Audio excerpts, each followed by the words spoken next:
자, 오늘 저희가 파헤쳐볼 이야기는요. 10년이 넘는 시간 동안 대한민국 사법 시스템의 한복판을 관통해온 한 의혹에 대한 겁니다.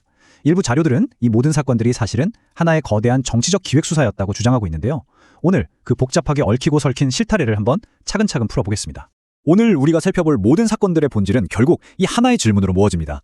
과연 이것은 정당한 법 집행 과정이었을까요? 아니면 어떤 특정 정치적인 목표를 가지고 아주 치밀하게 짜인 기획이었을까요? 자료들이 제시하는 증거들을 한번 같이 따라가 보시죠. 이 모든 이야기의 시작점은 2011년으로 거슬러 올라가야 합니다. 당시 대한민국을 그야말로 떠들썩하게 했던 대규모 금융 비리 사건이 있었죠. 자료들은 바로 이 사건이 10년이 훌쩍 지난 지금까지도 이어지는 이 거대한 논란의 씨앗이 되었다고 지적하고 있습니다. 이게 얼마나 큰 사건이었냐면 당시 검찰의 최정예 특수수사팀이라고 불리던 대검 중수부가 직접 나섰고요. 무려 76명이나 기소됐습니다. 그런데 여기서 좀 이상한 점이 있습니다. 자료에 따르면 대장동 사업의 종잣돈이라고 할 수 있는 1155억 원을 알선한 핵심 브로커 조우영 씨는 정작 이 혐의로는 기소되지 않았다는 겁니다.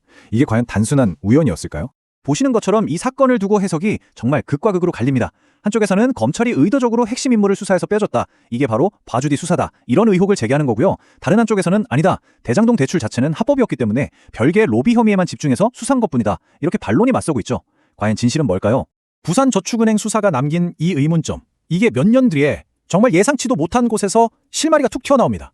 바로 사건의 판도를 바꿀 수도 있었던 비밀 녹음 파일이 등장한 거죠. 이게 바로 그 유명한 정영학 녹취록인데요. 대장동 프로젝트의 속사정, 그리고 그 안에서 오고 갔던 로비 의혹들이 정말 여과 없이 담겨있다고 평가받는 그런 자료입니다. 근데 이 녹음 파일 분량이요, 정말 어마어마합니다. 자료에 따르면 검찰이 이걸 전부 다 글로 풀었더니 무려 1356페이지에 달했다고 해요. 원래 제출됐던 것보다도 31페이지나 더 많았다는 건데 정말 방대한 양이죠. 그리고 그 1360페이지가 넘는 내용 속엔 이런 정말 폭탄 같은 말이 들어있었습니다. 관련 자료들은 이 녹취록에 이미 2013년 당시에 검찰 고위층이 직접 수사를 무마했다는 구체적인 정황이 담겨 있었다고 주장합니다. 자, 그런데 여기서부터 타임라인에 아주 중요한 의문이 생깁니다. 정영학 회계사가 진술하기를 이 녹음 파일이 들어있는 핸드폰을 2015년 초에 이미 검찰에 넘겼다는 거예요.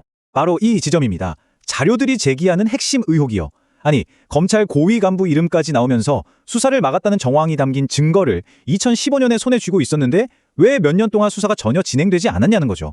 이게 정말 의도적으로 덮은 게 아니냐, 이런 주장입니다. 자, 이제 이야기의 클라이맥스라고 할 수 있겠죠. 가장 최근에 그리고 가장 폭발적인 논란을 일으킨 쌍방울 그룹의 대북 송금 의혹 사건으로 한번 가보겠습니다.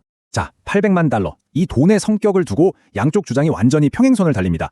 검찰은 경기도를 대신 내준 대납이라고 보는 반면 다른 한쪽에선 쌍방울의 자체 사업 투자금이었다고 맞서는 거죠. 사실상 이 사건 전체가 이 돈의 목적을 어떻게 보느냐에 달려있다고 할 수 있습니다. 검찰 주장의 가장 핵심적인 근거는 바로 관련자들의 진술입니다.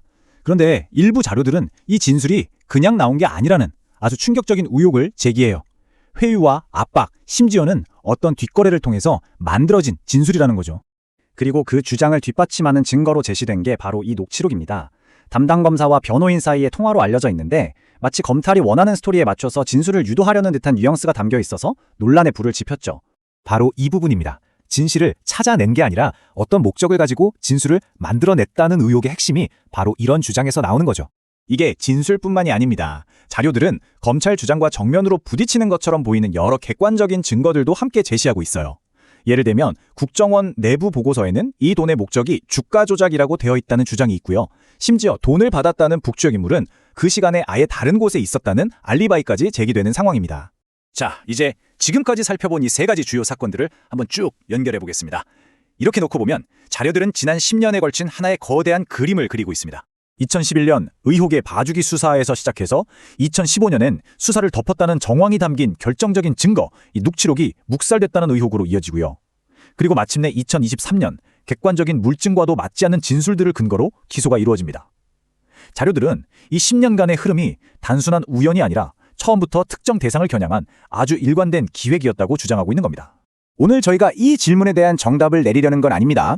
다만 자료들이 보여주는 이 근본적인 충돌, 즉 진술과 증거가 부딪히는 이 상황을 통해서 과연 진실을 규정하는 힘은 누구에게 그리고 어떻게 작동하는지에 대해 여러분 스스로 한번 생각해 보실 계기를 드리고자 했습니다.